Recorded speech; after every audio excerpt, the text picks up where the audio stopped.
We'll guide you through how to make a potion of fire resistance in Minecraft. If you find this guide useful, then please consider subscribing and liking the video. So what you're going to need is a crafting table and a brewing stand, and then you're going to need a water bottle, one blaze rod, which you can get from blazes, one slime ball, which you can get from slimes, nether wart, which can be found in the nether, and also redstone dust. That's more optional though if you want to extend the potion. Now go and right click on the crafting table and turn the blaze rod into 2 blaze powders.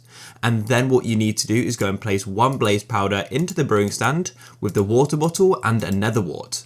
And while that is brewing, come to your crafting table and put the slime ball and the blaze powder together to get magma cream. Now put the magma cream into the brewing stand and go and wait. There it is, we've got a potion of fire resistance, and as I said, you can go and add redstone to make it last longer. As you can see, it will now go and last 8 minutes. If you found this guide useful, then please consider subscribing and liking the video for more.